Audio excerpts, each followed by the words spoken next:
हर एक जितने भी जो स्पोर्ट्स का जो फील्ड होता है अपना एसोसिएशन होता है।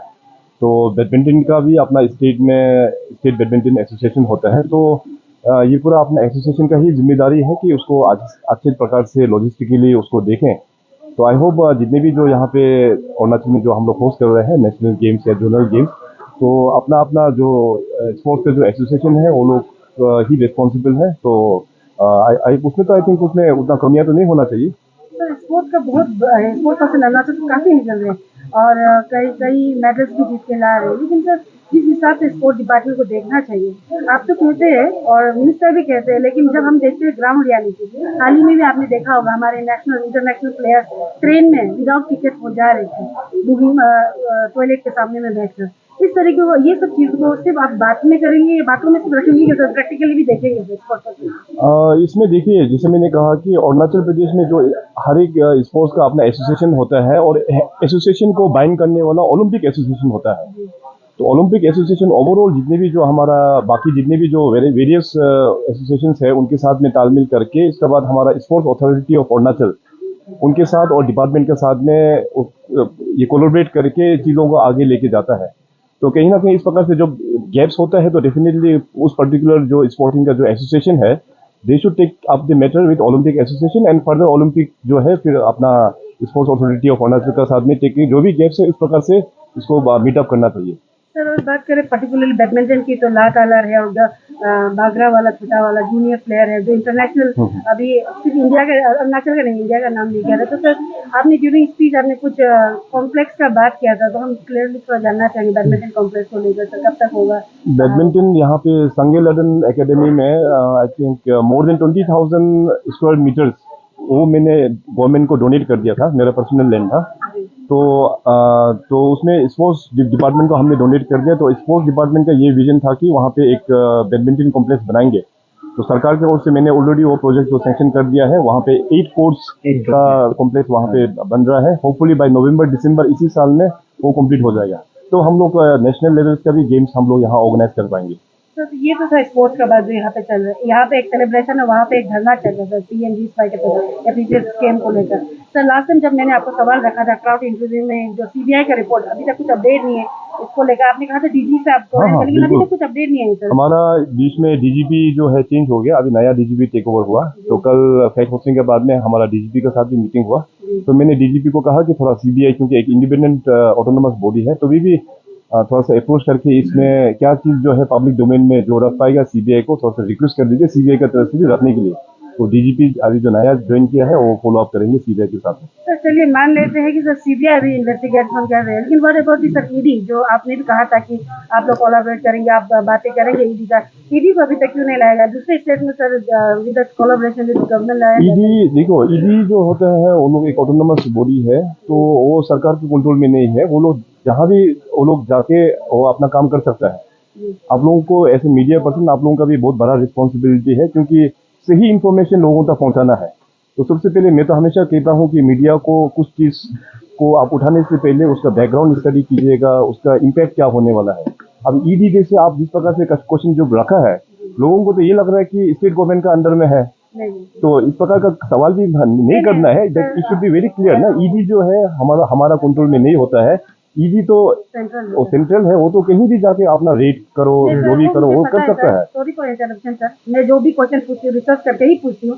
I don't know about others, बाकी को आप कैसे फेस करते हैं, लेकिन मेरा सवाल ये था कि दूसरे स्टेट में भी सर दो ईडी सेंट्रल गवर्नमेंट का है, तो गवर्नमेंट स्टेट गवर्नमेंट की तरफ से कुछ प्रपोजल गया है कि यहाँ पे ईडी का भी इन्वेस्टिगेशन इस तरीके का कुछ स्टेट गवर्नमेंट की तरफ से प्रपोजल गया है, वो जानना चाहेंगे सर। रिगार्डिंग एपीसी ये जो पब्लिक सर्विस कमीशन में जो पेपर लीकेज में जो वहाँ पे जो मॉनिटरी का जो लिंकेज है ऑलरेडी ईडी को हम लोग ने भेज चुका है और ईडी भी I think they have taken over I think. Where CBI में भी एक तो फाइनेंशियल विंग भी होता है, सीबीआई भी अपना तरीका से करेगी, ईडी भी अपना तरीका से वो मनी ट्रेल को वो लोग करेंगे इसमें। और जहाँ तक रह गया कि जो बार बार मीडिया में मैं भी कल परसों देखा था तो 13 पॉइंट लेके बार बार फिर आते रहता है। एक्चुअली 13 पॉइंट में सारा चीज़ हो चुका है। अभी होपफुली कल तक में पूरा आप लोगों को मीडिया को भी सर्कुलेट किया जाएगा कि 13 पॉइंट में क्या लिखा हुआ है और उसमें क्या क्या काम हो चुका है विद पूरा क्लैरिटी के साथ में। इसमें बिल्कुल कंफ्यूजन नहीं है। देखिए, ये हमेशा मैं बोलता हूँ कि पब्लिक सर्विस कमीशन में जो पेपर लीकेज हुआ है सबका सेंटिमेंट्स को छुआ है।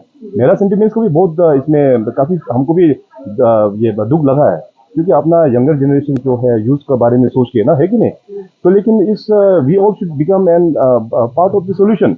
हम सब लोगों को सॉल्यूशन का पार्ट बनना है, हम सब लोगों को फिर प्रॉब्लम का पार्ट नहीं बनना है।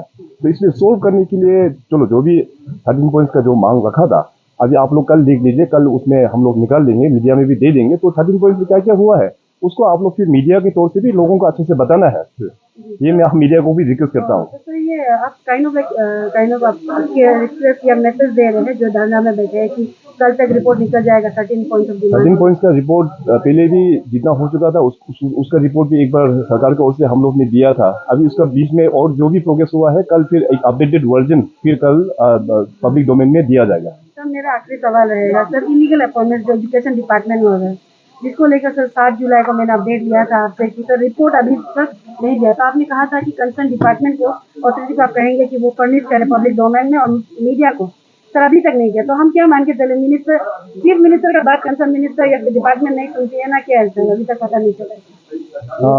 जहाँ तक एजुकेशन डिपार्टमेंट में जो इलीगल अपॉइंटमेंट्स का बात है, उसको ऑलरेडी हम लोग ने एसआईसी को केस हैंडओवर कर दिया है। तो एसआईसी ने शायद कुछ लोगों को अरेस्ट भी किया है। इसका इन्वेस्टिगेशन अभी पूरा चल रहा है। When SIC has taken over the case, तो इसमें डिपार्टमेंट का रिपोर्ट आप लेके भी तो आप करेंगे क्या? अगर चाहिए भी है, मैंने ऑलरेडी कमिश्नर को बोल चुका है। अभी भी चाहिए आप तुरंत कमिश्नर का ऑफिस में चले जाओ, मैं अभी भी बोल देता हूँ, रिपोर्ट आपको डिपार्टमेंट रिपोर्ट आपको दे देगा। But when the case has been taken over by a bigger organization with a professional organization, तो इसमें एसआईसी अपना काम करके फिर इसमें बाद में एंड रिजल्ट भी आप लोगों को देखने को मिलेगा। सर ये आपका 14 जनवरी का एमएलए हो ना सर, वहाँ का जो बालीगंज का जो जेपीएम टीका मैडम लोग है, तो आपका साथ एक बार मीटिंग हुआ था लास्ट टाइम, वो होलोंगी टिकट को सर लेके ना। तो वहाँ के सर लोग काफी सर आपके सर नाराज है आपका सरकार, क्योंकि तो आपका टीम कहता है कि पब्लिक वेलफेयर आप सर वो तो है ही है ना, तो पब्लिक का भी वहाँ का जो बात है उसको आप लोग को मानना चाहिए ना सर। तो अभी सर उन लोग का कहना ये है कि एग्जाम्पल था कि एक पिताजी का 2 बेटा है, फर्स्ट बेटा जो दूसरा टाइटल, सेकंड जो दूसरा टाइटल, जो एबीसी जो होलोंगी पड़ता है वो वाले जो आता है ना सर, वो तो वहाँ का एक मतलब वो है। तो उसका अपडेट क्या है सर अभी तक? आपका क्वेश्चन पूछने का मतलब जो तजुर्बा है वो बहुत अच्छा है। हस्की भी सर करना है ना। हाँ बिल्कुल। नहीं, एनीवे ये मैटर हमको समझ में आया आपने जो रखा है। तो रिसेंटली वहाँ के हमारा दोईमुख का एमएलए साहब के साथ में जो जेपीएम खासकर होलोंगी एरिया का रिप्रेजेंटेटिव लोगों को मिला, जेपीएम मैडम से भी मेरा मीटिंग हुआ है, और उस वक्त में साथ में अपना होम मिनिस्टर भी साथ में था। तो ये जो होलोंगी एरिया का जो पुलिस का जो जुरिस्डिक्शन का आपने जो बात उठाया, तो मैंने अभी डीजीपी साहब को बोला है इसको कैसे इसको रिजोल्व कर पाएगा, क्योंकि वहाँ का पब्लिक लोग का चाहत ये है। तो एनीवे ये तो बड़ा इशू नहीं है, इसको हम लोग रिजोल्व कर लेंगे। लेकिन एक बड़ा चीज ये करने वाला है, हम लोग होलोंगी में अभी तक वहाँ पे पुलिस स्टेशन नहीं है। वहाँ पे अभी तक वहाँ पे सिर्फ एक चेक गेट है। तो पुलिस स्टेशन का बहुत जरूरत है वहाँ पे, क्योंकि एयरपोर्ट भी वहाँ पे आ गया है। तो गवर्नमेंट की तरफ से मैंने तुरंत ये निर्देश दे दिया कि होलोंगी एरिया में एक प्रॉपर पुलिस स्टेशन का सैंक्शन किया जाए। तो बाकी इसका जो जुरिस्डिक्शन हो गया कि ईटानगर के अंदर में आएंगे ना, पपुमपरे के अंदर में आएंगे, वो डीजीपी जो है अभी एग्जामिन करके फिर सरकार को ये आगे बढ़ाएंगे उसको डिसीजन के लिए। तो सर वहाँ का पब्लिक कहना है कि सर आपका नेतृत्व में जब तना हाल एमएलए बना सर, आपने काफी हाल ही आपको आशीर्वाद दिया है, तो इतना सर लॉन्ग पेंडिंग ब्रिज लोग भी बनाए सर, आपको सर आपका सरकार काफी खुश है। मगर एक ही अभी सर आपका हुआ है ना सर, वो होलोंगी तक मतलब ब्रिज जो तो आपका तरफ से आज बस ना देगा नहीं, वही में मतलब आपका ये रिकॉर्डिंग हो रहा है, तो आगे से रिकॉर्डिंग करो। सर वही एरिया पे नेटवर्क का ही बहुत प्रॉब्लम है सर। हाँ, तो मैं पहले पुलिस स्टेशन का मैंने कहा कि मेरा एमएलए साहब के साथ में और वहाँ का जेपीएम और बाकी सीनियर लीडर्स के साथ में मीटिंग हुआ होलोंगी एरिया का। तो इसको मैंने डीजीपी साहब को बोला है कि पब्लिक लोगों का चाहत ये है इसमें पुलिस डिपार्टमेंट एग्जामिन करे, ठीक है। तो डीजीपी साहब उसको एग्जामिन करके सरकार का डिसीजन के लिए भेजेंगे। एक नंबर ये हो गया। दूसरा नंबर ये है कि होलोंगी में अभी तक पुलिस स्टेशन नहीं है वहाँ पे। तो सरकार की ओर से हम लोग ये पब्लिक जनता के लिए वहाँ पे पुलिस स्टेशन को हम लोग सैंक्शन करके दे देंगे, ठीक है। तो ये 2 हो गया। और दूसरा आपने जो बात रखा है वहाँ पे नेटवर्क नहीं है, तो जहाँ जहाँ नेटवर्क नहीं है वहाँ पे पूरे अरुणाचल में कुडिल एरिया में हो या चाहे बॉर्डर एरियाज में हो, अभी सब जगह में 4G टावर का इरेक्शन का काम अभी चल रहा है। तो होपफुली अभी अनदर मोर देन 1000 टावर्स का भी काम चल रहा है। तो धीरे धीरे जहाँ जहाँ नेटवर्क नहीं है वहाँ पे नेटवर्क आ जाएगा। कल परसों ही 14 अगस्त में हमारे जो मेयर साहब का जो एरिया है वहाँ पे न्यापिन कॉन्स्टिट्यूंसी में और फासांग सर्कल में भी वहाँ पे कल परसों 4G नेटवर्क आ गया है। तो वहाँ से भी लोग अभी वीडियो कॉल भी वहाँ से भी कर रहा है। तो इस प्रकार से अक्रॉस अरुणाचल प्रदेश किसी न किसी दिन नेटवर्क जो है वो खोलते जा रहा है। एंड होलोंगी एरिया तो क्योंकि एयरपोर्ट भी वहाँ पे है, हमने भी देखा कि उस एरिया में थोड़ा सा एक ब्लैंक जोन भी है वहाँ पे ना, इसको हम लोग प्रायोरिटी में ठीक करेंगे।